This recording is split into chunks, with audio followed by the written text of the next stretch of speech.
What's up YouTube? This is Shank from Unishank, and today I'm continuing my series How to Play Chess for Beginners. In this video, I'm going to be covering the opening. So in my last video, I explained that in a chess game there are three phases: opening, middle game, and the end game. In this video, I'll be covering particularly the opening. So let's begin. So in the opening, you would always like to focus on the center squares. As I told you, center squares are very important as there's going to be a lot of activity involved in these squares. And by the way, I just changed my software. I used to use Lichess before this. Now I'm currently using ChessBase so that the video quality increases. So that's a change. So e4. What does this move do? Suppose you're playing with the white pieces. What does this move do? This move covers this very important square of d5, right? Plus this pawn has occupied the center, which makes it so that there we are controlling two squares, this square and this square, and hence it's a very good move. And plus our bishop and our queen to open. Next, opponent plays e5. Now there are a variety of first moves you could play. Uh, at the beginner level, you would mostly like to play e4, but in intermediate and advanced levels they play d4, which is called the queen's pawn opening. E4 is called king's pawn because the pawn in front of the king. We move the pawn in front of the king. D4 is moving the pawn in front of the queen. That is queen pawn opening. And this is knight f3. It is called Zucatot or Reti. The knight f3 is a much more mature move, and if someone plays, you can immediately tell if they are a beginner or an advanced player. It's a very advanced level move. In this video, we are only going to be covering e4. In future I'll make a masterpiece or masterclass on this. If I do, I'll put it in the cards if I make any openings related to this. Okay. So stay tuned to my channel, guys. So here for e4, they play e5. They're just trying to replicate what we did. We controlled, just a sec. We control these two squares, they are controlling these two squares. Well, good enough. Next, you send your knight here. It's a very good move as you're threatening to take this knight. You're controlling the center, you're controlling the other two squares which you are not controlling with your pawn, and hence it's a very good move. Sorry. That hence it's a very good move as it not only develops your knight, it attacks your opponent's pawn and also controls the center. 1 in 3 move. Then they do the same thing. They defend their pawn, they control the other two squares, and they too develop their knight. So till now there have been thousands of games with this. You can have you'll have some Magnus games, some Caruana games. It's top notch chess. Bishop to c4. Why do you play bishop to c4? We are covering e4 openings, and one of the best is Italian. There's another variation to this which is called uh, Rui Lopez. I think I covered it in one of my videos, and yeah, I covered it in I think my pin video where opponent plays d6, but we are not going to be covering that. So what you're learning in this video is basically how to start a chess game, right? So we are not going to see much deep. If I do make a video, I'll put it up in the cards. So bishop c4. Why is it a good move?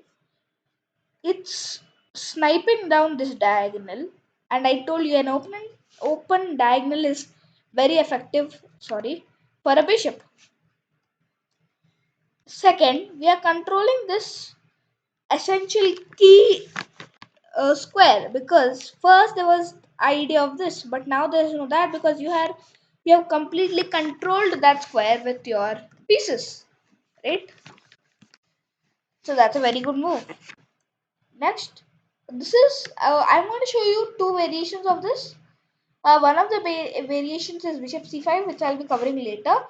First, I'll cover the trap variation of this, with which you can win very many games. So opponent plays this. This is one of the most like famous moves played in this position at the beginner level. And now, if you play this, what it essentially does is it stops, attacking that pawn. But there's an important threat. Your bishop and pawn are attacking the same square. And at this point, until your opponent is a very good player, there's probably no chance that they can defend it.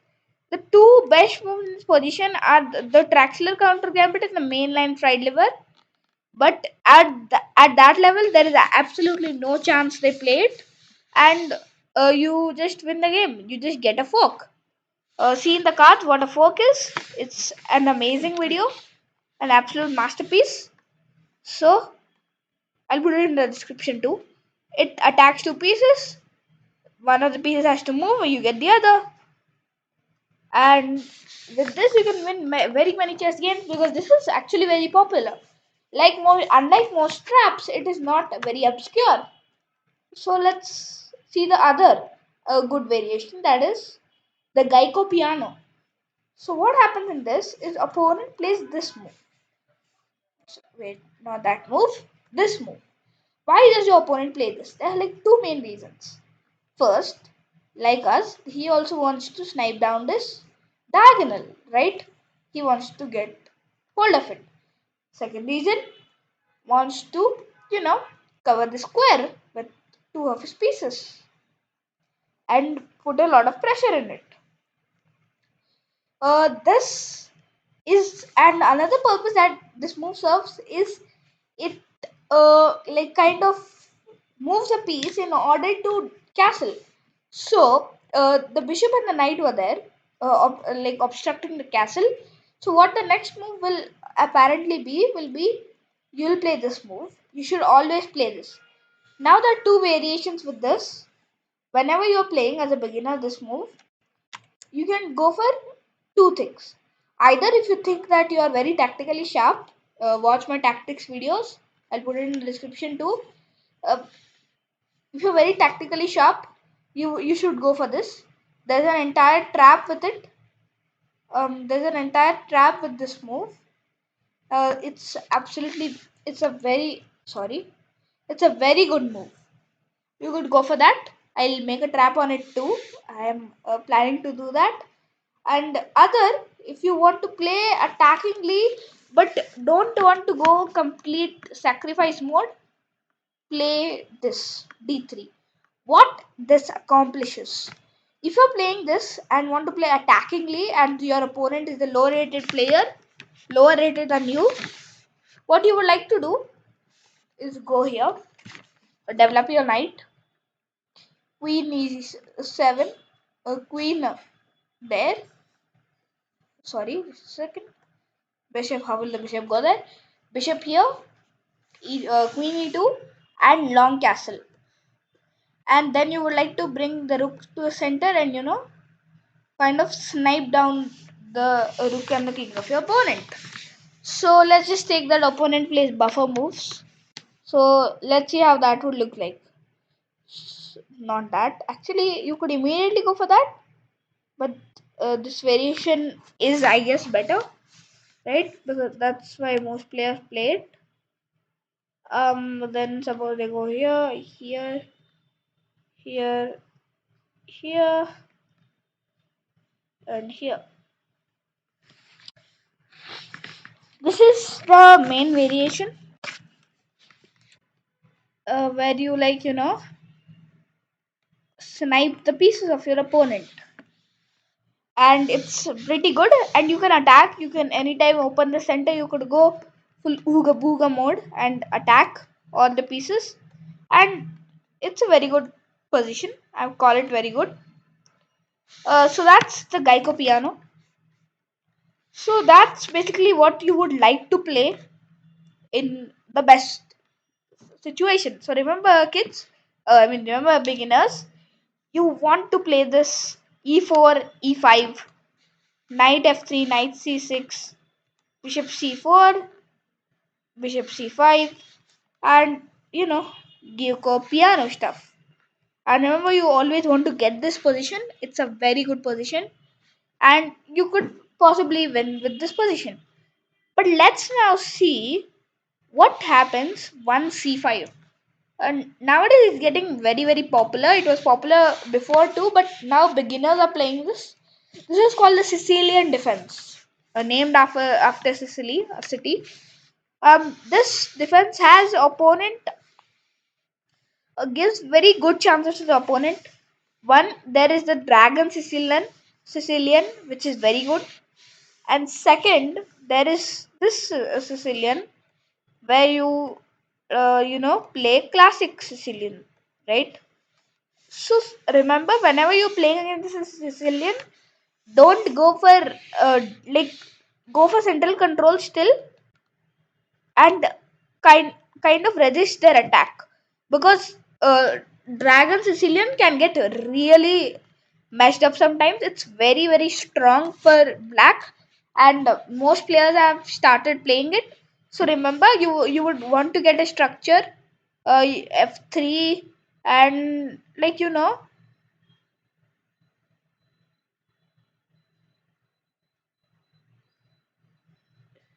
you would like to attack like this.